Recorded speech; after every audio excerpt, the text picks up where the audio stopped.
Hi, I'm back after 1 week in Strasbourg. I was attending DevFest, great place.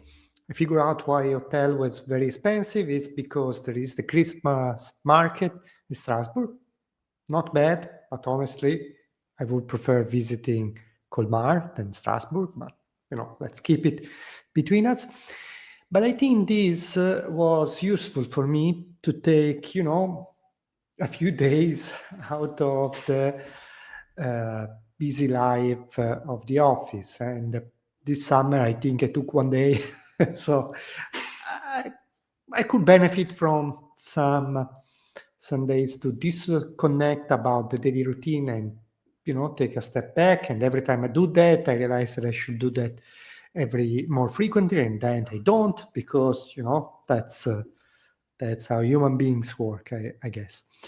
But you know, I reflected on the importance of doing less in these days because I was reading the E-Myth. I mean, I have the Kindle version of that, but this is another book, the follow-up book, the E-Myth Mastery, but I cannot show you the Kindle, right?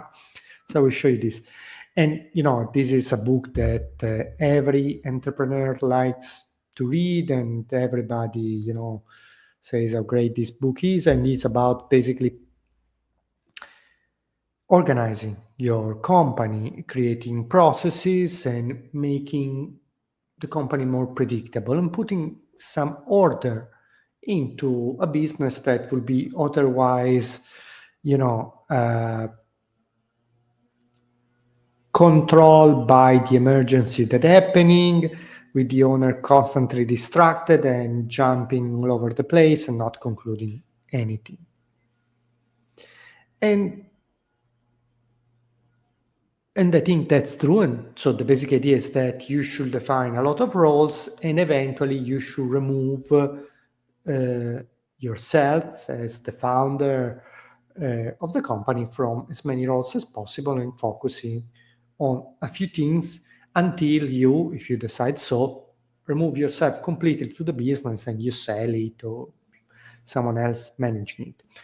I have no intention to do that, but I think it's an interesting reflection, the one that encourages you to remove you from things. And that is useful because if we do less things, we can do that more carefully and we can do a better job. And I think this is connected to two different things. It's connected to personal happiness and is connected to providing better value for others. This makes me think that I should read this book. I read the previous book of the of this author, Essentialist, amazing book. So I ordered this book. Now I'm in the phase of my life where I order book that I don't read, but I feel happy because I have the book. So I hope it's just a phase.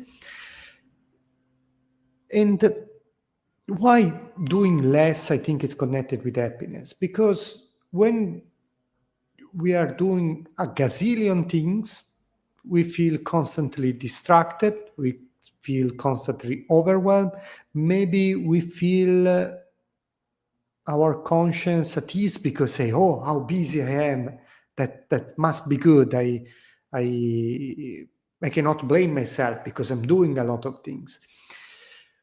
But I think that we cannot be happy when we do that because we are not doing anything very well with a lot of dedication. We are not proud of what we are doing. I like to feel like an artisan, maybe it's because I'm Italian, but as an artisan doing something with amazing skill, taking the time to get the right result. And so on the personal level, I think learning to do less will make me happier, but I think will also provide more value because I think the less you do and the more repetition you do of the things, the better you become, the more reliable you become. And I think this also makes me think that we, as specialists, have a great advantage in comparison to generalists, people that every day are doing a different project. people that present themselves as software experts, and one day are creating a web app, another day they're helping with a migration. Probably they are doing a so-and-so job at everything. And so I think that in order to be happy and in order to provide value, you need to be a specialist, and within that specialistic organization or specialized organization, you should do as little as you can with as much care as you can. So this is what I'm working on, and let's see where it leads us. So it's good to be back. Thank you. And if you have comments and suggestions, and also suggestions about other conferences I should attend, I will be very happy to hear them. So thank you and see you soon. Bye.